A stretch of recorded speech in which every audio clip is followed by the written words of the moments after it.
सेठ के यहाँ ड्राइवर की नौकरी करता था। उसकी 7 साल की एक बेटी थी मरियम। मरियम बचपन से ही देख नहीं पाती थी। जब मरियम 3 साल की थी तभी पीटर की पत्नी स्टेला की मौत कैंसर से हो गई थी। लोगों ने पीटर को दोबारा शादी करने को कहा, लेकिन उसने किसी की नहीं सुनी, क्योंकि उसे लगता था कि सौतेली माँ मरियम को वो प्यार नहीं दे पाएगी जो उसे उसकी सगी माँ दे सकती थी। पीटर अपनी बेटी मरियम को उसकी माँ और पिता दोनों का प्यार देने की पूरी कोशिश करता था। पता है मरियम, तुम कैसी लग रही हो? परी के जैसी। बिल्कुल, लेकिन तुम्हें कैसे पता? क्योंकि ये तो आप मुझे हर दिन बोलते हैं।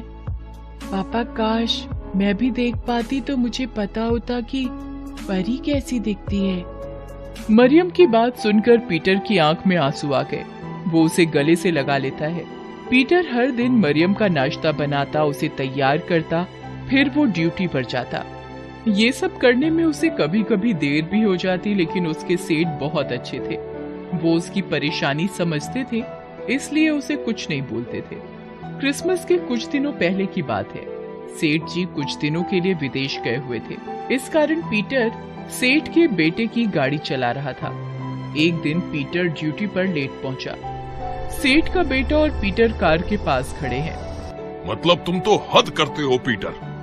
तुम्हें बोला था आज जरूरी मीटिंग है, जल्दी आना, लेकिन तुम लाट साहब की तरह अब आ रहे हो। सॉरी सर, वो ऐसा है कि देखो, तुम अपने बहाने मुझे मत सुनाओ। मैं तुम जैसे कामचोर को अच्छी तरह से जानता हूं।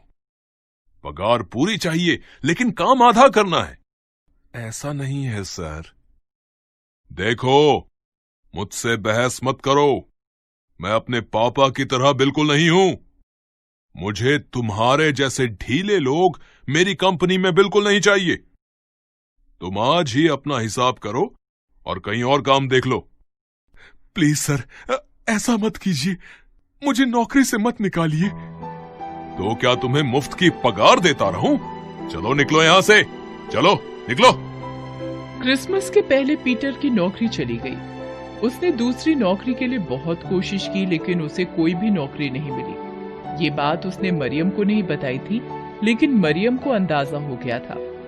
बहरहाल एक तो क्रिसमस आने वाला था और दूसरा ज्यों-ज्यों घर का राशन कम हो रहा था, पीटर की चिंता बढ़ती जा रही थी। यही सब सोचकर एक दिन पीटर उदास सा घर में बैठा हुआ था। मरियम भी उसके पास ही बैठी हुई थी। पापा, आज तारीख कितनी है?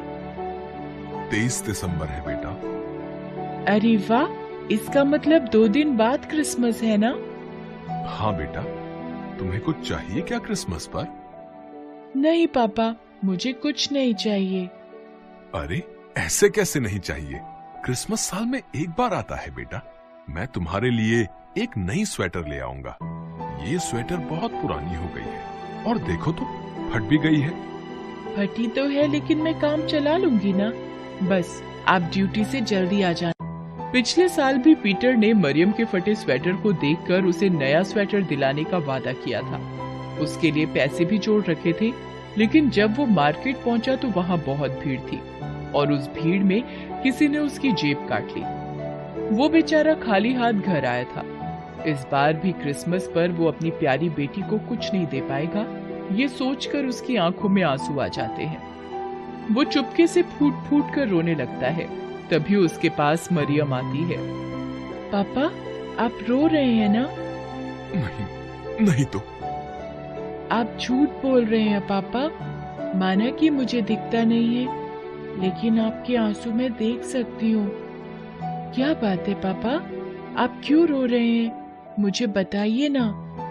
अरे बेटा, बोला ना, मैं रो नहीं रहा हूँ। वो लगता है मेरी आंखों में कुछ चला गया, इसलिए आंखों में आंसू आ गए। पीटर ने मरियम की बात तो टाल दी, लेकिन वो भविष्य की सोचकर बहुत परेशान था। अगले दिन उसने फिर से नौकरी की तलाश शुरू की, लेकिन उस दिन भी उसके हाथ निराशा लगी। शाम को जब वो घर लौट रहा था तो पूरा मार्केट क्रिसमस के खिलौने, ट्री, केक और नए नए कपड़ों से भरा हुआ था। क्या जीसस, कैसी किस्मत बनाई है आपने मेरी। कल क्रिसमस है, लेकिन ना तो कोई खिलौना, ना कपड़े, ना क्रिसमस ट्री और ना ही केक अपनी बिटिया के लिए ले जा पा रहा हूँ। पीटर यही सब सोचते हुए एक दुकान के आगे से गुजर रहा था।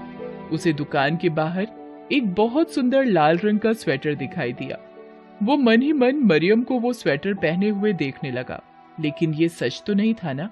पीटर खाली हाथ घर नहीं जाना चाहता था, लेकिन उसे सूझ नहीं रहा था कि वो क्या करे। वो ये सोच ही रहा था कि उसे चोर चोर की आवाज मार्केट से आई। तभी एक आदमी जिसके हाथ में बड़ा सा बैग था वो भागता हुआ पीटर के पास आया और उसके पास ही वो बैग छोड़कर भाग गया। पीटर जब तक कुछ समझता, लोगों की भीड़ उसके पास आई और उसे ही चोर समझकर पकड़ लिया। मारो मारो इसे, जल्दी से पुलिस को फोन करो। पीटर ने लोगों को लाख समझाया कि वो चोर नहीं है, लेकिन लोगों ने उसकी एक न सुनी और उसे खूब मारा पीटा। फिर उसे पुलिस के हवाले कर दिया। कब से हो इस धंधे में और कौन कौन है तुम्हारे साथी? किस धंधे में साहब? मैंने कहा ना मैं चोर नहीं हूँ, मुझे छोड़ दीजिए। मेरी बेटी घर में अकेली है, वो बेचारी देख भी नहीं सकती। प्लीज मुझे घर जाने दीजिए ना। झूठ बोलना बंद करो। चोरी करने के पहले बेटी का ख्याल नहीं आया तुम्हें? रुपयों से भरा बैग लिए तुम्हें लोगों ने रंगे हाथों पकड़ा और तुम कह रहे हो तुम चोर नहीं हो। साहब, कभी कभी आंख का देखा भी तो सच नहीं होता। तुम मुझे ज्यादा ज्ञान मत दो। तुम जैसे शातिर चोरों का मुंह कैसे खुलवाना है ये मुझे पता है। इंस्पेक्टर साहब ने फिर से उसकी पिटाई शुरू कर दी। दूसरी ओर काफी रात होने पर जब पीटर घर नहीं आया तो मरियम काफी परेशान। आज काफी देर हो गई है, पापा अभी तक घर नहीं आए हैं। पता नहीं क्या बात हो गई। ओ जीसस, सब ठीक रखिएगा, मुझे पापा की चिंता हो रही है। मरियम रात भर आंखें बंद कर जीसस से प्रेयर करती रही, लेकिन रात से सुबह हो गई, पीटर घर नहीं लौटा। अब तो मरियम का रोते रोते बुरा हाल हो गया। उसे कुछ समझ नहीं आ रहा था कि वो क्या करे। जीसस, आप भी गरीबों की नहीं सुनते? चर्च के फादर कहते हैं कि सच्चे मन से की गई प्रार्थना का उत्तर आप देते हैं। मैंने तो पूरे मन से आपसे प्रेयर किया, लेकिन आपने कोई जवाब नहीं दिया। अगर आपको लगता है कि आपके बिना मैं अपने पापा को नहीं ढूंढ सकती, तो ये आप गलत सोचते हैं। आखिरकार मरियम ने खुद ही अपने पापा को ढूंढने का फैसला किया और घर से निकल गई। मरियम अपने पापा के बिना कभी इस तरह घर से बाहर नहीं गई थी। उसे सड़क की भीड़ भाड़ का अंदाजा नहीं था। वो किसी तरह गिरते संभलते अपने पापा का नाम पुकारते आगे बढ़ रही थी। दूसरी ओर पीटर भी मार खाते खाते बेहोश हो गया था। हवलदार, लगता है ये कुछ ज्यादा ही शातिर है, बिल्कुल मुंह नहीं खोल रहा। कोई बात नहीं, इससे तो मैं बाद में निपटूंगा। इंस्पेक्टर साहब ने उस समय तो उसे छोड़ दिया, लेकिन शाम को फिर से पूछताछ करने की बात कहकर वो थाने से अपने घर जाने के लिए बाइक पर निकल गए। थोड़ी दूर पर उन्हें मरियम सड़क के किनारे बैठी हुई दिखाई दी। वो रोए भी जा रही थी। इंस्पेक्टर की बेटी भी मरियम की उम्र की ही थी, इसलिए उसे देखकर उन्हें दया आ गई और वो अपनी बाइक रोककर उसके पास गए। तुम कौन हो बेटी? इस तरह रो क्यों रही हो? तुम मुझे बताओ, मैं तुम्हारी मदद करूंगा। आपको जीसस ने भेजा है क्या अंकल? जीसस? हाँ, उन्होंने ही भेजा है। अब बताओ, तुम क्यों रो रही हो? मेरा नाम मरियम है। मैं अपने पापा को खोज रही हूँ। वो कल रात से घर नहीं लौटे हैं। क्या नाम है तुम्हारे पापा का? कैसे दिखते हैं वो? तुम मुझे बताओ, मैं उन्हें ढूंढूंगा। पीटर नाम है उनका। वो कैसे दिखते हैं वो मुझे पता नहीं। मैंने आज तक उन्हें नहीं देखा। अरे, ऐसा कैसे हो सकता है? अच्छी भली तुम दिख रही हो और कहती हो कि तुमने अपने पापा को नहीं देखा। कभी कभी आँख का देखा भी सच नहीं होता है अंकल। मैं जन्म से ही नहीं देख सकती।